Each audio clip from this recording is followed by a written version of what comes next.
The film opens with a profound statement that the world is composed of stories, not atoms. It then introduces a paperboy entering a strange town called Raven's End. He observes some oddities in his deliveries, including papers that seem eerie and hint at a hidden creature. His delivery route has been accumulating. Attempting to take a photo through a mail slot, he is startled by an old man's gaze from the other side. He struggles to retrieve his camera, which is stuck. The town's mortician, Montgomery, greets him, causing the boy to flee in fear, leaving his camera behind. Then it turns out to a mansion where a memorial service for a boy is being held. It's revealed that the mansion is a morgue and a funeral home. After the ceremony, Mr. Montgomery, who is preparing for cremation, bids farewell to the boy's relatives. As thunder rolls outside, Montgomery senses something unusual. Upon locking the door with his pocket watch while he was checking the books, he spotted a girl near the boy's coffin, about to lift the lid. He quickly stops her, warning her of the unpleasant sight. The girl introduces herself as Sam, who came to apply for a job after seeing a recruitment ad. When asked about the job availability, Montgomery confirms they're always hiring. While signing the contract, Sam notices the house is filled with books. She humorously questions why a morgue resembles a library. Montgomery explains that each book holds the death story of each guest, and the collection is growing. Intrigued, Sam requests Montgomery to share some thrilling death stories. Montgomery begins with a story from the 1950s about Emma, who was attending a party but goes to the bathroom and finds a mucus layer on a light switch at a party, but disregards it, and the man she was hanging out with tells her he will wait for her at the veranda. Emma, a professional thief, uses her charm to steal from men. Her loot for the day includes 3 wallets and a pocket watch. After discarding the emptied wallets, she hides the watch in her bra. Just as Emma is about to rejoin the party, she hears strange noises from the medicine cabinet. She attempts to open it with a nail file, accidentally cutting her hand. As she tends to her wound, the door mysteriously opens and then shuts. She musters all her strength to pry it open. To her horror, she discovers a tentacled monster inside the cabinet. She quickly shuts it, screaming for help while trying to keep the door closed. No one responds. When the monster quiets down, Emma tries to leave the bathroom silently. However, the stolen pocket watch falls, making a loud noise. As she tries to escape, the cabinet door opens, and the tentacles grab her, breaking her bones as she's pulled inside. A tentacle reaches out and turns off the lights. Sam appreciates the story, but feels it lacked a plot twist. Montgomery assures her he has many more tales to share. He then asks her to sign an employment contract. After signing, Sam is shown around the workplace.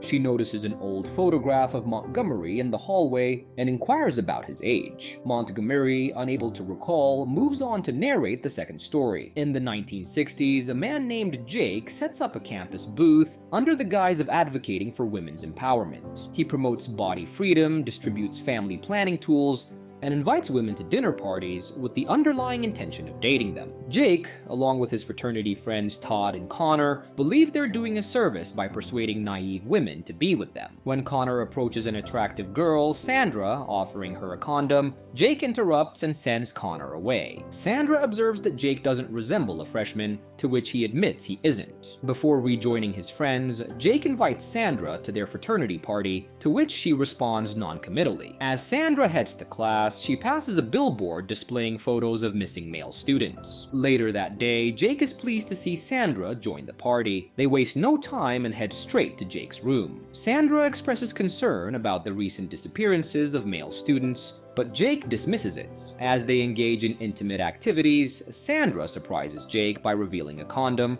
disappointing him. Jake reluctantly wears it, but secretly removes it while Sandra isn't looking, and continues their encounter. The next morning, Jake wakes up to find Sandra gone, leaving her phone number on the mirror. Jake smirks, accustomed to such encounters, and wipes off the number. However, he suddenly feels nauseous, likely due to the food from the previous day. Connor arrives, noticing rashes on Jake's belly. Upon seeing them, Jake decides to visit a doctor. At the clinic, Dr. Kubler gives Jake penicillin, penicillin for his rashes, but finds something unusual in Jake's medical file. He asks Jake to wait for further examination and leaves the room. Jake is shocked to find his file indicating that he's pregnant. In a panic, Jake rushes home and takes contraception, but it's ineffective. His abdomen now resembles that of an 8-month pregnant woman. He's certain it's connected to his encounter with Sandra the previous day. Having erased her number, he struggles to contact her. When he finally reaches her, he asks to meet at her house. Upon seeing Jake's condition, Sandra's father is visibly upset. His wife quickly calls Sandra and prepares for childbirth. When Sandra arrives, Jake confronts her about his pregnancy. When she questions him about using protection, Jake admits to secretly removing it and apologizes. Sandra regards Jake with sympathy before promptly leaving to arrange a date with another man. As the fetus stirs within Jake, he questions Sandra's father about the baby's exit route. Sandra's mother clarifies that it will exit the same way it entered. As Jake cries out in agony, the baby forces its way out, causing Jake's blood to splatter across the room. The mother extracts the baby and takes it to a nursery filled with peculiar infants. As she exits the room, one of the babies raises its talons. Sam expresses her admiration for the story, noting its compelling elements. Montgomery then escorts Sam to the embalming room and presents her with the body of a young woman. After Sam remarks on the woman's flawless appearance, Montgomery points out the magnesium traces in her upper palate, a common trait in catatonic patients. He then begins to recount the story of Carol Peters and Wendell Owens. At their wedding ceremony, Wendell appears joyous to be marrying his beloved. Suddenly, the church falls silent when the priest asks him to vow his love till death. Carol's eerie scream jolts Wendell awake from this nightmare. Hearing Carol's severe coughing, he rushes to her room, feeling helpless about her catatonic state.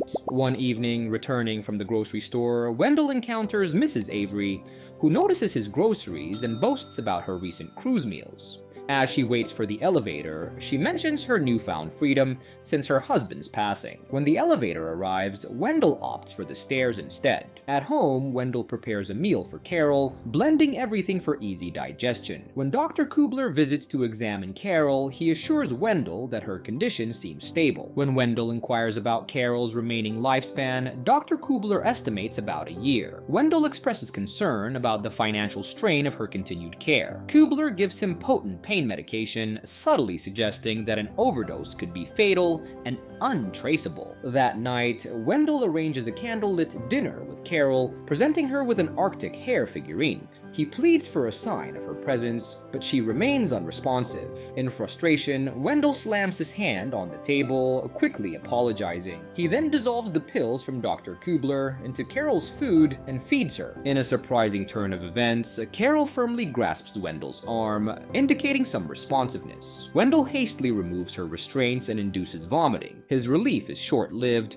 as Carol's unrestrained head falls onto the table and is impaled on the figurine. In a panic, Wendell reaches out to Kubler for assistance, only to be told to dispose of Carol's body and cease contact. Wendell decides to place Carol's body in a chest, but due to size constraints, he is forced to dismember her. As he is about to sever her thigh, she lets out a scream. Startled, Wendell withdraws the blade from her head, silencing her. He finally manages to fit her into the chest. As Wendell hauls Carol's body into the elevator, a neighbor requests him to hold the elevator. Wendell refuses, causing the door to close on the man's hand. The elevator begins its descent, but abruptly stops before reaching the ground floor. Wendell attempts to pry the doors open, attracting Mrs. Avery's attention, who offers to call the police. Despite Wendell's desperate pleas against it, she remains firm. Suddenly, the elevator doors shut, and Wendell notices Carol's blood seeping from the chest.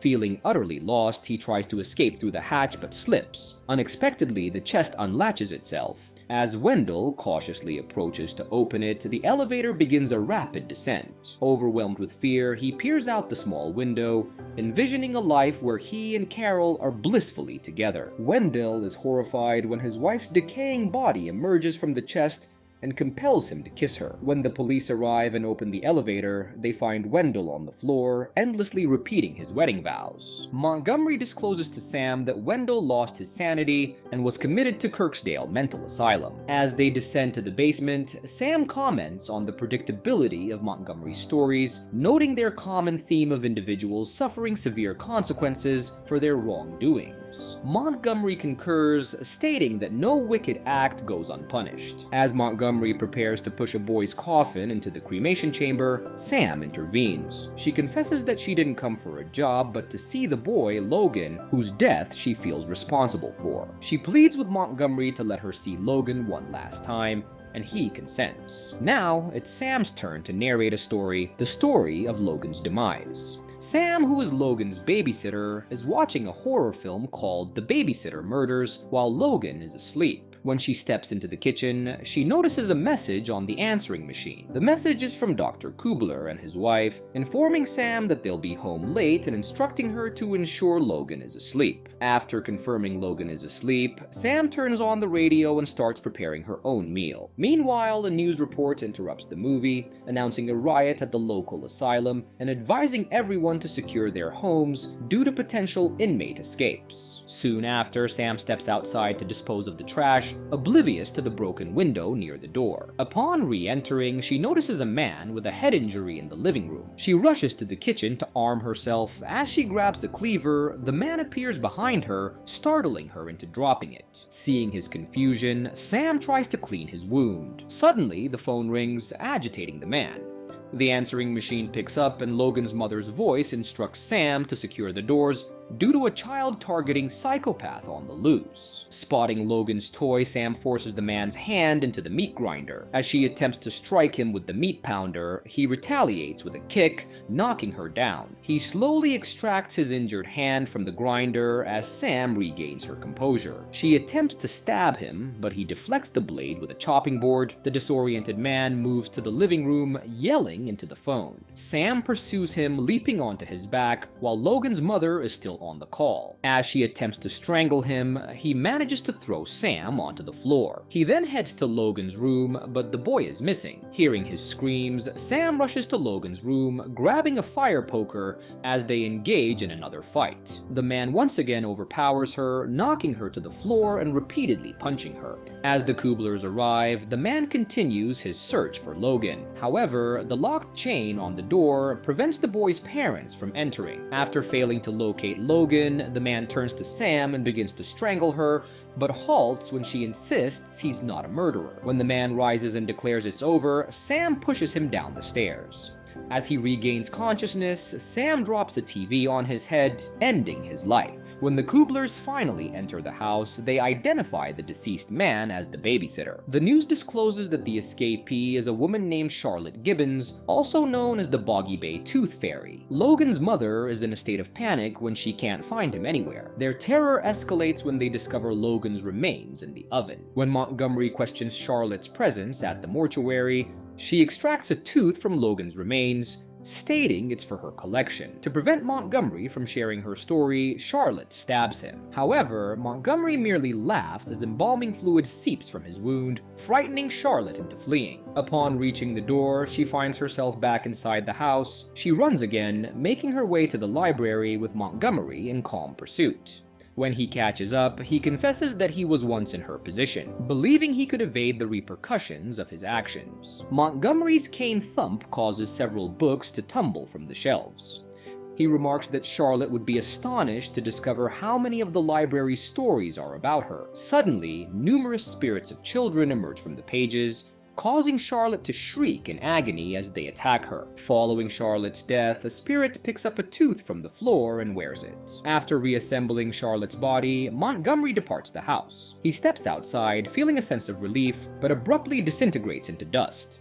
The movie ends inside the house. Charlotte revives and screams at the sight of her stitched-up face in the mirror. As the new mortician, she narrates a story to the paperboy. When he attempts to leave, she insists that she's preparing dinner. And with that, the movie ends. We hope you enjoyed our recap. Like the video and subscribe to our channel for more amazing recaps. See you in the next one.